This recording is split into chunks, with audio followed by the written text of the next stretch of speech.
tal, mi querido Teodoro Rentería? Un gusto saludarte a ti y a toda la audiencia de Irradia Noticias en el 103.7 de su radio. La perspectiva de hoy se titula La política de la violencia, una preocupación real sentida en el ambiente del proceso electoral 2023-2024 es la posibilidad de un recrudecimiento de la violencia, aunque hay quienes aseguran que ya se está manifestando y no se va a detener.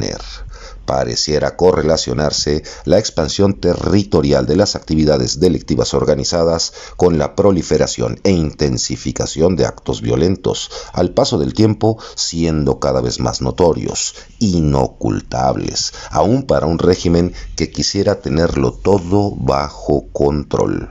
No es un fenómeno nuevo, pues de ello hay indicios desde los 80 y hasta la fecha. Sin embargo, tanto lo que se ha ventilado públicamente como lo que se comenta en privado, incluso en secreto, nos lleva a reflexionar sobre la necesidad de tomar previsiones. Pero, ¿qué sucede cuando ya no se trata de la existencia de violencia en la política, sino cuando la política es la violencia? Comencemos por ofrecer un acercamiento básico a los conceptos de política y violencia. La política. Las diferentes concepciones sobre el término contienen el común denominador de las relaciones de poder entre los individuos y los grupos sociales. En otras palabras, quizás cercanas a la definición de Max Weber, en cualquiera de sus formas, la política es la búsqueda del poder. La violencia, aunque en esencia puede considerarse como, cito la definición de la Organización Mundial de la Salud, abro comillas, el uso deliberado de la fuerza física o el poder, ya sea en grado de amenaza o efectivo, contra uno mismo, una persona o un grupo o comunidad, que cause o tenga muchas probabilidades de causar lesiones, muerte, daños psicológicos, trastornos del desarrollo o privaciones. En medio de su amplia gama de aplicaciones, su denominador común es la intención de hacer daño, quizá en diferente grado o intensidad, pero hacer daño. Aterrizando la unión de ambos conceptos en los procesos electorales, podemos decir que no es lo mismo detectar actos de violencia en la política que padecer socialmente una política de la violencia. Es decir, acciones deliberadas, sean físicas, verbales y hasta procedimentales en el ámbito jurídico o administrativo, que tienen por objeto dañar a quienes van destinadas. Y no solamente se trata de un juego de palabras, sino de una diferencia sustantiva.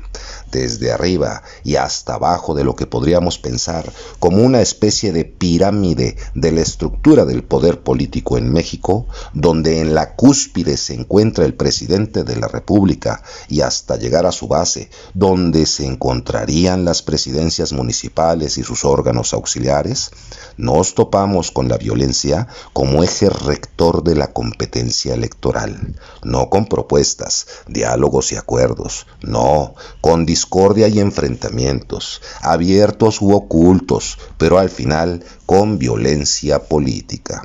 Como todo tiene un origen, y la violencia no solamente es de tipo físico, tanto así que ya están tipificadas varias de sus formas, como la violencia política de género, la psicológica, la patrimonial y demás, bien podemos encuadrar las expresiones del presidente en todas y cada una de las 1,395 mañaneras que ha encabezado como violencia política, pues más que informar, resulta evidente su intención de hacer daño a sus adversarios.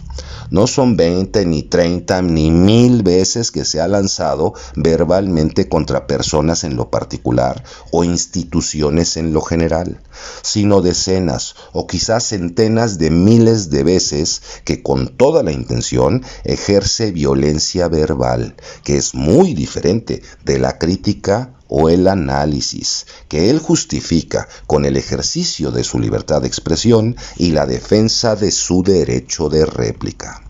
¿Acaso su proceder no califica como una política de la violencia, o por lo menos como una política verbalmente violenta? En otro momento trataremos el tema de cómo se ha llevado la violencia a las redes sociales, donde final y lamentablemente se vuelve incontrolable. Y para iniciados, ya las dos principales candidatas a la gubernatura del estado de Morelos están abordando el urgente tema de la inseguridad. Y no podría ser de otra manera, porque la problemática es ineludible para quien aspire a ocupar un cargo de elección popular, sea cual sea. Con foros, consultas, mesas de análisis o cualquier otro medio, el resultado deberá ser una propuesta de campaña. Sin duda, quien presente la más sólida y mejor estructurada podrá anotarse un punto a su favor que podría marcar la diferencia. Yo soy su amigo y servidor, Marcos Pineda Godoy. Le deseo que tenga una excelente mitad de semana y no se olvide que la información es poder.